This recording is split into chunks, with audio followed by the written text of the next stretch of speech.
Oublie l'Ukraine 2 minutes. Le vrai bras de fer entre Trump et Poutine vient de se déplacer à 200 km des côtes américaines. Dans cette vidéo, on décrypte comment les USA tentent d'asphyxier financièrement Moscou, pourquoi le Kremlin ne lâchera pas Caracas aussi facilement, et pourquoi le prix de notre plein d'essence se joue en ce moment même dans les Caraïbes. Washington a posé un ultimatum explosif au Venezuela. Soit la Russie dégage ses pions, soit les USA ferment le robinet mondial.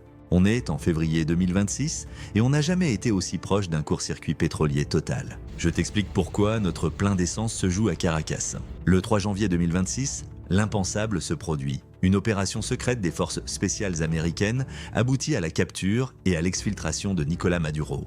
Donald Trump l'annonce en direct de Mar-a-Lago, les États-Unis prennent le contrôle temporaire du pays pour une transition sûre.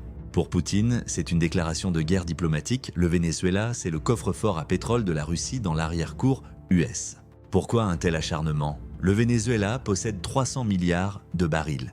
C'est la plus grosse réserve au monde. Les raffineries du Texas sont conçues pour traiter exactement ce pétrole lourd. Sans lui, l'économie américaine tourne au ralenti. En reprenant la main, Trump coupe une ligne de vie financière majeure à Moscou qui utilisait ce pétrole pour contourner ses propres sanctions. C'est comme si Donald décidait que le Venezuela était sa résidence secondaire mais que Vladimir refusait de rendre les clés du garage.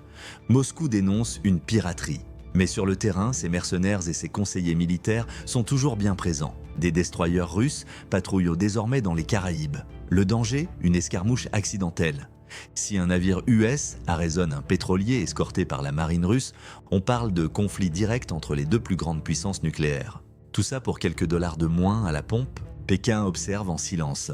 Le Venezuela leur doit 100 milliards de dollars. Si Trump installe un gouvernement pro-US, la Chine risque de voir ses investissements s'évaporer. Résultat, elle soutient Moscou en coulisses pour faire durer le chaos et protéger ses intérêts. L'Europe est, comme d'habitude, entre deux chaises, déchirée entre son alliance avec les USA et sa peur d'une explosion des prix. Le pétrole est devenu l'unique munition. Trump veut sa victoire, Poutine veut garder son influence. Qui va cligner des yeux en premier? Et toi? Tu penses que les USA ont eu raison d'intervenir? Savais-tu que le Venezuela était aussi riche en ressources pétrolières?